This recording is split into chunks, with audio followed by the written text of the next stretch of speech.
datang di podcast Cerita Anak BK. Malah, kamu tahu gak sih, semenjak aku lulus SMA, terus aku kuliah di Atmajaya ini ngambil jurusan BK, kebanyakan orang-orang tuh penasaran kan aku ngambil jurusan apa. Terus aku jawab, aku ngambil jurusan BK. Terus mayoritas dari mereka yang nanya itu ke aku, mereka masih pada bingung. BK itu apa? Mereka tuh masih pada belum tahu BK itu apa. Dan kebanyakan dari mereka juga taunya BK itu guru yang ngehukum murid-murid yang bermasalah, kayak gitu. Wah, sama banget. Dulu aku juga pas mau kuliah, orang tua aku tuh nanya kayak gitu. Kan aku bilang ke orang tua, "Mah, aku mau kuliah ngambil jurusan BK." Terus kata mama aku, "Jurusan BK itu apa?" Yang mama ketahui jurusan BK itu kayak ya yang di sekolah gitu, yang biasa, yang kerjanya cuman kayak duduk-duduk paling, terus nanganin anak yang bermasalah doang. Sampai orang tua aku nggak setuju, kenapa kamu harus ngambil BK, kenapa yang enggak yang lain kayak manajemen kayak gitu. Karena orang tua aku tuh mikirnya BK itu ya cuman duduk-duduk doang, cuman menghukum anak-anak. Tapi jujur sis, semenjak aku masuk jurusan BK, ternyata BK itu nggak cuma ngurusin anak yang bermasalah, dan kerjanya juga nggak duduk-duduk doang. Terus juga profesinya juga nggak jadi guru doang. Ternyata jurusan BK itu profesinya tuh banyak banget, itu tergantung kitanya mau jadi apa. Ada guru BK, ada konselor keluarga yang nanti dia kerjanya di KUA, nanganin orang-orang yang berumah tangga yang bermasalah, mencegah rumah tangga tersebut agar si cowoknya tidak KDRT, merubah tidak adanya perceraian. Jadi BK itu sebenarnya enggak cuma jadi guru BK doang, sama enggak ngurusin anak yang bermasalah doang. Nah, kalau misalkan kita bahas BK di pendidikan ya, contohnya guru BK. Guru BK ini dia itu yang pertama bisa membantu siswa-siswa dalam merencanakan masa depan mereka ke depannya seperti apa. Contohnya kayak siswa SMA, dia itu kan bentar lagi lulus ya, jadi dia bingung kayak antara milih kerja sama milih kuliah. Nah, di situ mereka bingung, aku tuh pilih kerja apa kuliah ya, terus juga kalau kuliah aku ngambil jurusan apa. Nah, di situ sebagai guru BK dia harus memberikan motivasi kepada siswa tersebut. Ditanya dulu si siswanya nih minatnya apa, sukanya di apa. Kalau misalkan contohnya sukanya di dia tuh pintar matematika, ya berarti dia cocoknya ke jurusan manajemen. Terus juga BK juga bisa membantu mengembangkan diri siswa. Contohnya kayak aku dulu aku di SMK, aku lumayan punya bakat bernyanyi. Akan tetapi aku kayak takut gitu ngembanginnya. Jadi kayak bakat yang terpendam gitu ya.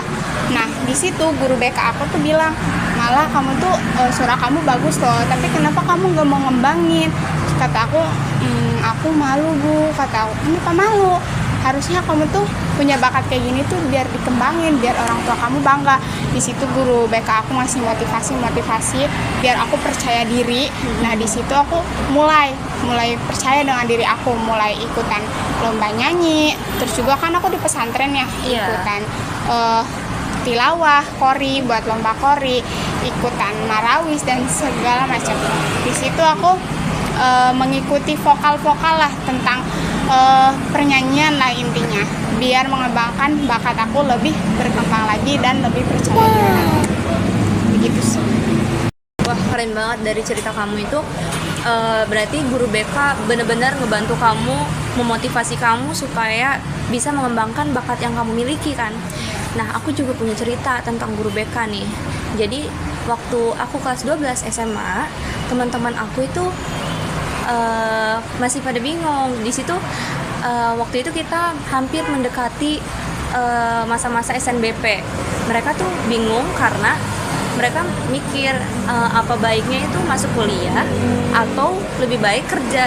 Nah, di situ aku bilang, kenapa nggak konsultasi ke guru BK aja, biar bisa guru BK itu bimbing mereka supaya bisa nemuin apa yang mereka cari dan apa yang mau mereka tuju gitu kan.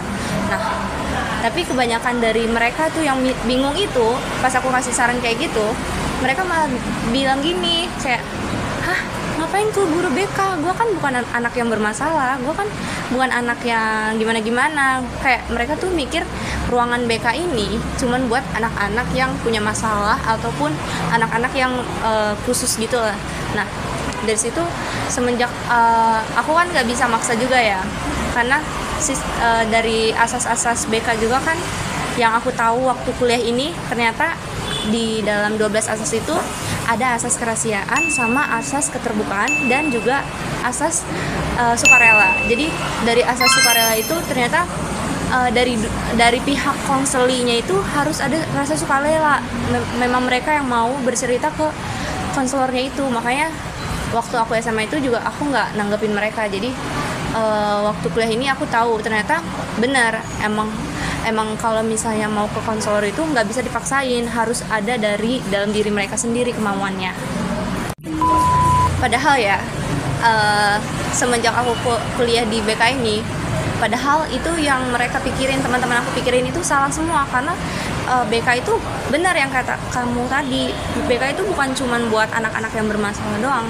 BK itu tempat siswa-siswi untuk bercerita, untuk mengadu, terus jadi tempat mereka mendapatkan motivasi. Jadi guru BK itu nggak cuman buat anak-anak yang bermasalah doang. Jadi guru BK itu bisa membantu mereka mencegah masalah, terus juga bisa membantu mereka menyelesaikan masalah yang ada dalam diri mereka, supaya mereka bisa tumbuh lagi menjadi anak yang mentalnya sehat gitu. Sama juga Theo, di sekolah aku, teman-teman aku nih ya, mikirnya tuh ruangan BK itu kayaknya nyeremin, kayak mereka tuh udah ngira kalau yang pertama gurunya galak, terus juga yang kedua kayaknya tuh ruangannya nyeremin. Soalnya ruangan BK waktu pas aku di SMP itu udah mau paling ujung, terus juga kecil, sempit, dan kedap suara. Nah di situ mereka mikir kayaknya ruangan BK ini kayaknya serem banget. Yang pertama angker, terus juga kedap suara. Nah mereka ini bertanya-tanya kenapa tuh ruangan BK ini kedap suara, apakah nanti siswa-siswa yang dipanggil ke ruangan BK tersebut bakalan diapain gitu. Seakan-akan tuh ruangannya tuh kedap suara. Yang mereka pikirin tuh kayaknya nih dipanggil sama guru BK kayaknya bakalan entah itu disiksa atau ditampar atau apapun itu ya. Pokoknya negatif, pikiran negatif bermunculan di teman-teman aku yang sering bermasalah. Nah, pas aku masuk jurusan BK ini pas kuliah, ternyata ruangan itu kenapa kedap suara, aku baru tahu karena di asas-asas BK itu kan ada 12. Yang paling dasar itu adalah asas kerahasiaan, dimana nanti kalau misalkan guru BK udah menjadi guru BK, dia harus mempunyai ruangan khusus, ruangan yang kedap suara, agar nanti si anak yang mempunyai masalah itu dia nanti dipanggil, terus ketika bercerita dengan guru BK supaya enggak kedengaran sama orang-orang di luar. Jadi si guru BK ini yang pertama tuh harus mempunyai rasa kerahasiaan. Mereka harus menjaga rahasia-rahasia data si siswa tersebut atau konseli tersebut. Tidak boleh disebarkan ke orang lain, hanya dia, konseli, dan Tuhan aja yang tahu ya. Nah, tentang ruangan ini, kenapa ruangan itu kedap suara? Ya karena itu, takutnya ketika bercerita ada orang lewat itu kedengeran. Makanya rata-rata kebanyakan ruangan BK itu dia kedap suara, biar rahasianya itu terjaga.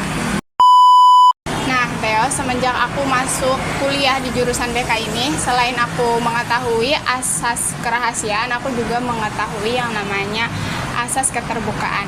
Nah, si guru BK ini atau konselor ini ketika mereka nanti sudah bergelar menjadi konselor atau guru BK di sekolah, mereka itu harus memiliki yang namanya asas keterbukaan, di mana mereka harus terbuka kepada konseli. Nah, contohnya di sekolah, kalau misalkan si anak ini mempunyai masalah, terus dipanggil ke ruangan guru BK, terus dia mau cerita, kan nggak otomatis anak itu duduk langsung cerita, Bu, saya ada ini. Pasti dia kayak diam dulu, dia ngira nih guru BK ini bisa nggak sih ngejaga rahasia, terus juga dia kayak takut gitu buat cerita, langsung cerita. Nah di situ kita sebagai konselor atau guru BK, kita harus memiliki keterbukaan dulu terhadap siswa tersebut, karena kalau misalkan kita terbuka sama siswa tersebut, siswa juga bakalan terbuka sama kita. Contohnya kita kayak tanya dulu, kamu ini kenapa, kok kamu kayak gini, terus di situ kayak kita kasih motivasi gitu, sama ibu juga dulu kayak gini. Nah, kamu coba ceritain apa masalah kamu. Nah, di situ ketika kita sudah terbuka dengan siswa juga bakalan terbuka dengan kita. Dia mulai bisa untuk menceritakan apa masalah dia. Nah, di situ baru kita menangani masalah dia dan memberikan solusi-solusi apa yang bisa menyelesaikan masalah dia. Nah, pas aku kuliah di BK juga ada yang namanya asas kesukarelaan. Di situ kita sebagai konselor atau guru BK kita harus memiliki rasa kesukarelaan. Kita harus sukarela dalam membantu orang lain. Contohnya kalau di sekolah ya itu siswa, kita harus sukarela dalam membantu dia. Apapun keadaan dia, misalkan dia tuh nyebelin, tapi karena itu tugas kita, ya udah kita harus sukarela. Terus sukarela nangani dia, gimana caranya dia ini menjadi sembuh. Yang awalnya dia bermasalah mentalnya, ya acak-acakan, gimana caranya dia bisa menjadi orang yang lebih baik lagi, bisa menjadi orang yang mandiri. Asas yang ke-12 yaitu asas alih tangan kasus. Gimana kalau misalkan si konselor ini udah nggak kuat nanganin masalah konseli ini, dia bisa mengalihkannya kepada yang lebih bisa lagi, contohnya ke psikiater atau psikologi. Misalkan kan dia mempunyai masalah, tapi masalahnya itu udah bener-bener masalah yang pribadi yang udah nggak bisa diselesain sama konselor gitu ya. Konselor itu udah nggak sanggup lagi nih nanganin masalah dia, udah dikasih cara ini tetap aja kayak gitu aja, nggak berubah. Itu dia bisa dialihin ke yang lebih ahli lagi, contohnya yang tadi aku bilang kayak ke psikologi, ke psikiater. Mungkin kalau misalkan ke psikiater kan lebih ini lagi ya, lebih tinggi lagi, kayak misalkan dia kan butuh dikasih obat. Mungkin kan kalau konselor kan nggak ada yang ngasih obat kayak gitu, dia cuman kayak ngasih solusi sama masukan doang kayak gitu. Jadi kalau misalkan udah nggak bisa ditanganin, benar-benar udah nggak bisa, langsung dialihin aja ke yang lebih ahli lagi. Bener banget, malah aku juga baru tahu itu waktu kuliah. Dan selain alih tangan kasus itu bisa ke psikolog ataupun psikiater, dia juga bisa alih tangan kasus ke konselor lain. Jadi kayak misalnya malah kapasitas malah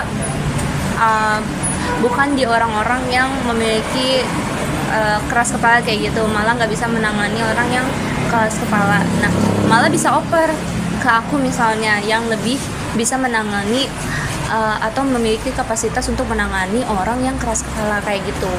Terus juga sama seperti yang di mata kuliah kita, sesi konseling itu aku baru tahu ternyata sesi konseling itu harus dilakukan oleh seorang konseli yang dalam keadaan sadar. Jadi konseling ini bukan seorang yang memiliki gangguan mental tertentu. Jadi bukan orang yang dalam tanda kutip penyakit mental ataupun orang yang lagi ataupun orang yang memang gila disebut gitu ya.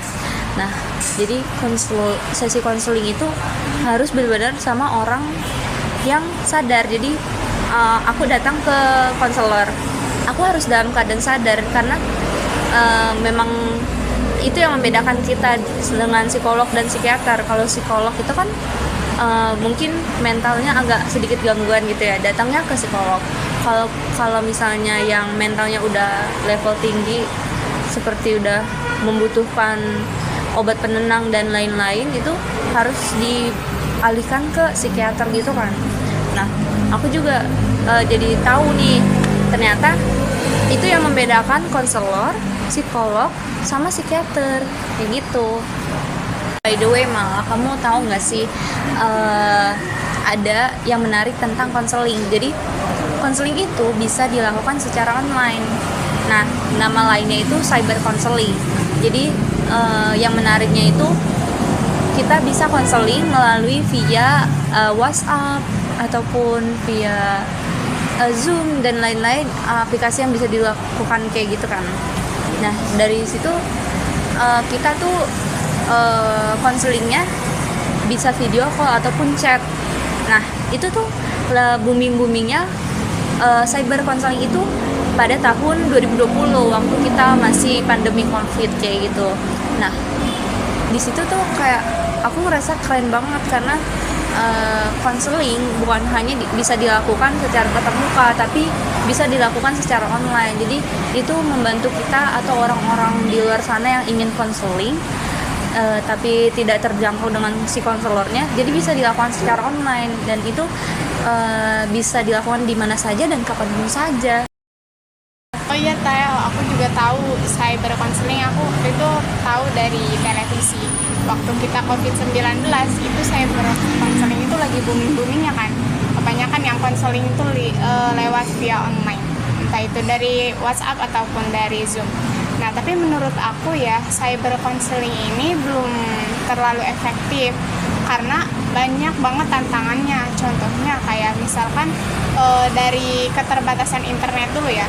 Yang namanya internet itu pasti dia nggak selamanya bakalan bagus aja gitu. Contohnya aku kan ini dari pedalaman. Contohnya kalau misalkan aku lagi di rumah terus aku mau konseling, itu nanti internetnya terputus-putus. Jadi konseling antara konselor sama konseli itu nantinya nggak efektif gitu, karena ketika mereka sedang berbicara karena sinyal jadinya terputus-putus, jadi nggak jelas gitu apa permasalahan apa nih yang dia ceritain, karena ya itu internetnya tuh kurang bagus gitu. Nah terus juga yang kedua, konselor ini nggak terlalu melihat mimik muka dia tuh seperti apa. Kalau misalkan kita melakukan konseling secara tatap muka itu kan kita bisa melihat kayak dia itu nih dari kita ngelihat mukanya tuh dia tuh lagi bersedih apa kayak gimana. Kalau misalkan kita ngelihat di online kan kayak nggak terlalu kelihatan banget dia itu sekarang lagi apa atau keadaannya itu seperti apa. Nah itu yang kedua.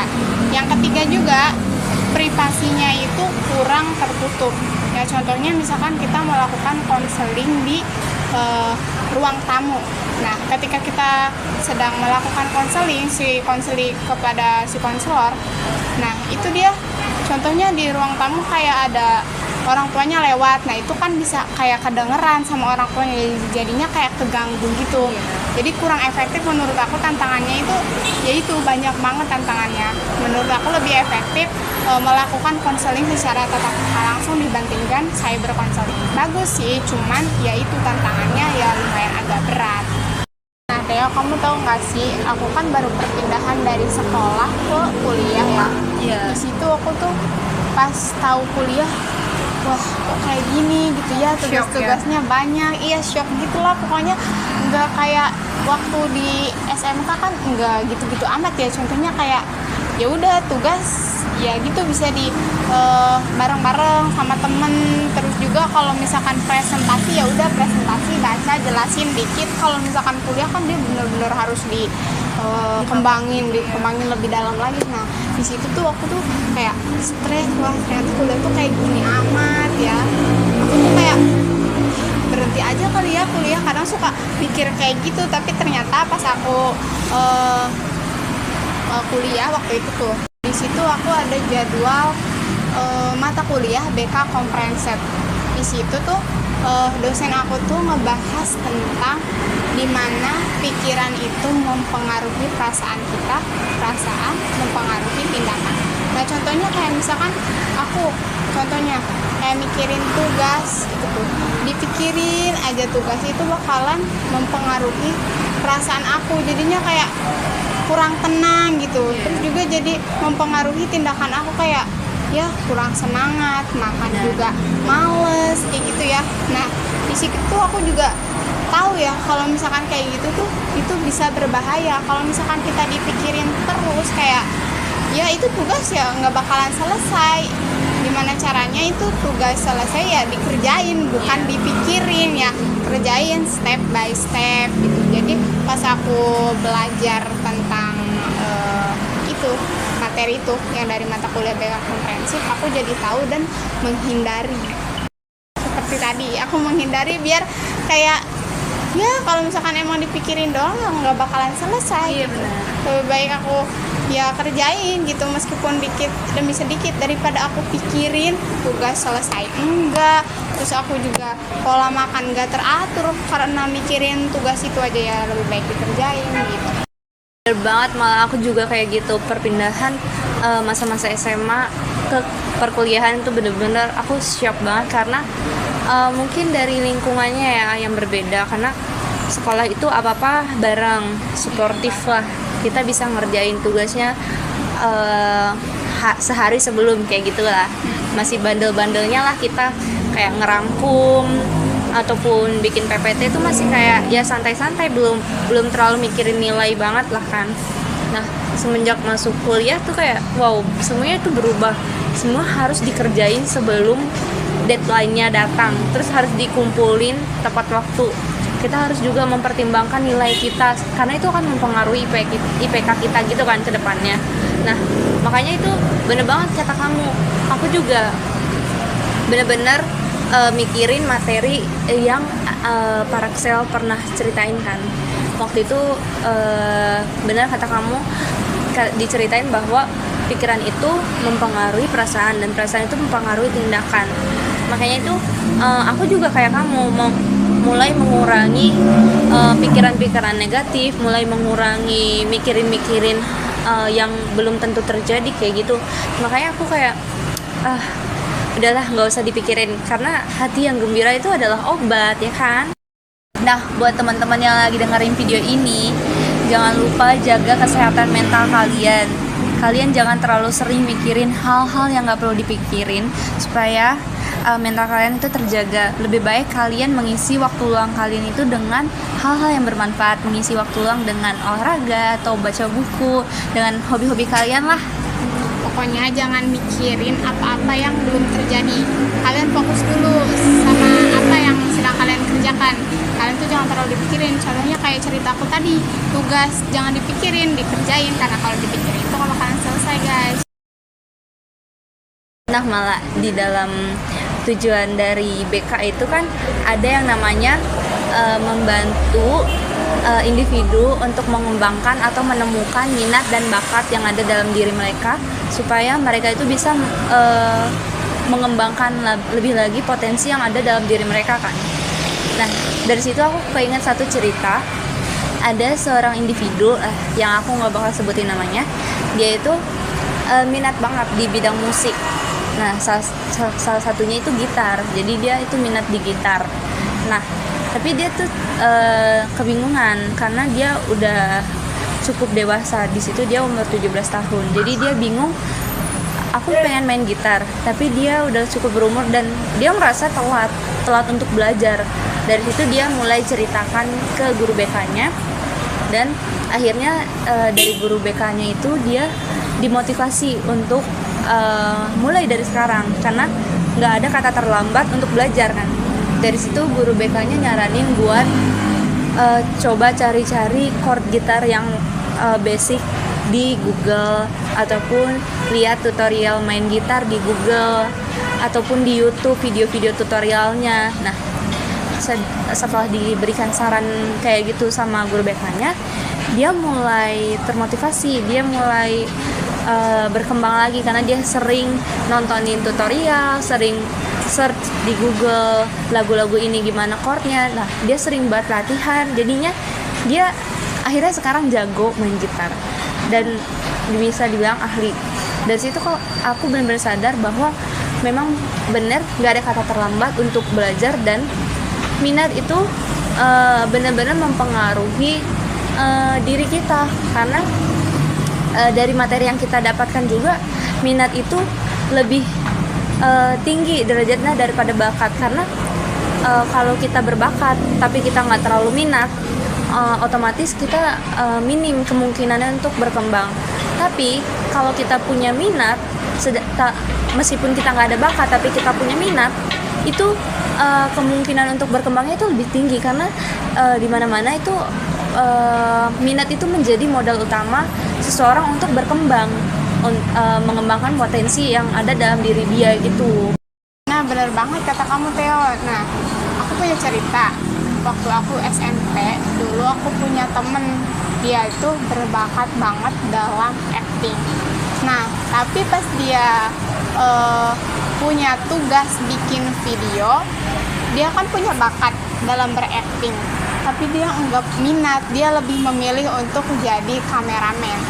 Nah, kata guru, kamu ini cocoknya tuh ya jadi aktornya atau aktrisnya gitu ya. Tapi dia bilang, saya nggak minat, Pak.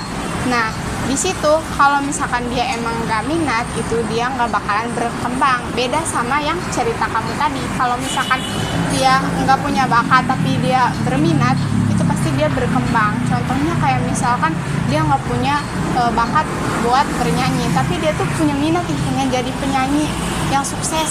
Dia bakalan terus-terusan belajar karena dia punya minat dalam hati kecil dia. Nah, dia bakalan terus-terusan belajar. Terus juga dia bisa jadi dia les kepada yang lebih bisa dari dia, minta diajarin gitu, karena dia punya minat, dia belajar. Nah, si bakat itu jadi dia mempunyai bakat tersebut kalau dia minat. Nah, sedangkan sebaliknya kalau misalkan dia punya bakat kayak teman aku tadi tapi dia nggak berminat, itu bakalan susah banget buat berkembang. Jadi buat kalian yang belum memiliki bakat, kalian bisa konsultasi ke guru BK ataupun konselor agar kalian bisa menemukan minat kalian dan bisa mengembangkan potensi yang ada dalam diri kalian sendiri. Nah, benar banget teman-teman, karena konselor atau guru BK itu bisa membantu kalian dalam mengembangkan diri kalian, memberikan dukungan kepada kalian, mencegah dan bisa mengatasi masalah yang ada pada diri kalian. Bener banget. Selain itu juga guru BK ataupun konselor bisa membantu kalian agar lebih percaya diri lagi. Nah, udah cukup panjang nih perbincangan aku dan Mala tentang cerita anak BK. Semoga perbincangan kita hari ini bisa menambah wawasan buat kalian dan juga pengetahuan baru buat kalian. Sampai jumpa.